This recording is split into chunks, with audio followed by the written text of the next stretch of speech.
Hi, I'm Aaron Halimi, the founder and president of Renewable Properties. What's the deal with solar and energy storage replacing gas-fired plants? I'm going to make a bold prediction. Regardless of the ITC sunsetting and tariffs, solar and energy storage will be replacing the development of new gas plants.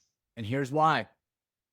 First, according to a recent Wood Mackenzie report, there's 133 gigawatts of proposed data center load coming onto grids across the United States, and that's up 80 gigawatts since just July 2024. Only 6% of these data centers are slated to have on-site power. Oh, and despite the news about powering these data centers with nuclear power, I'll believe it when I see the megawatt hours. They're too expensive, always over budget, no one wants to live by them, and they take over a decade to build. So what are the solutions?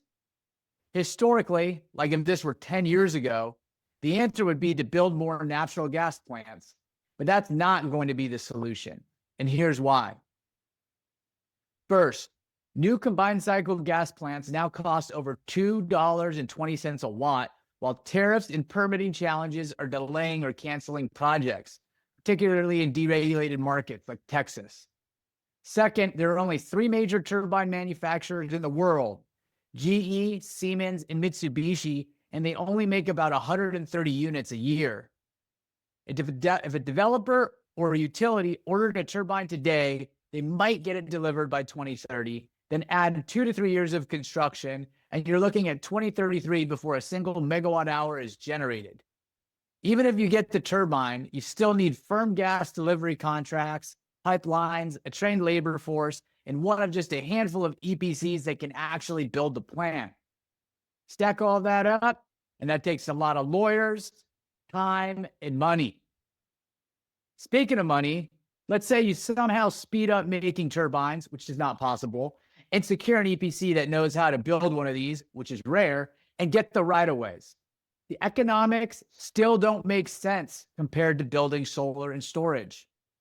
According to Wood Mackenzie, gas from a new build today is 2 to 3 times more expensive than solar plus storage, even without tax credits.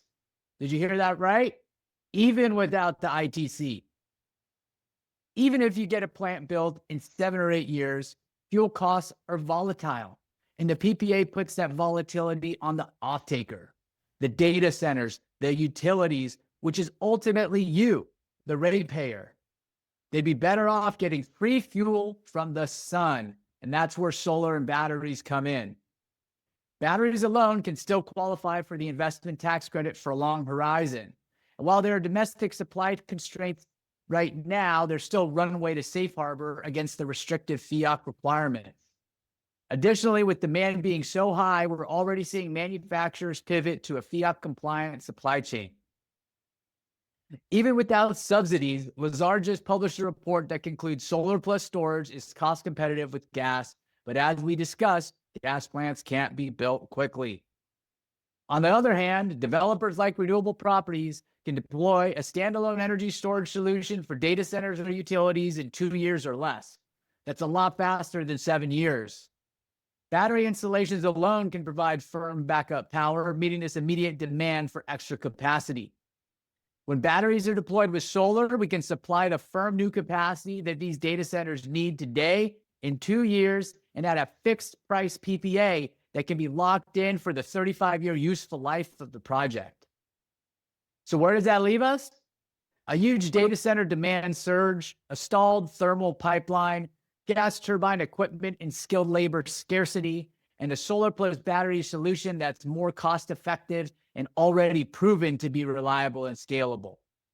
If you're in the energy industry, now's the time to lean into standalone storage and solar plus storage. It's not just the future, it's the only way we keep the lights on.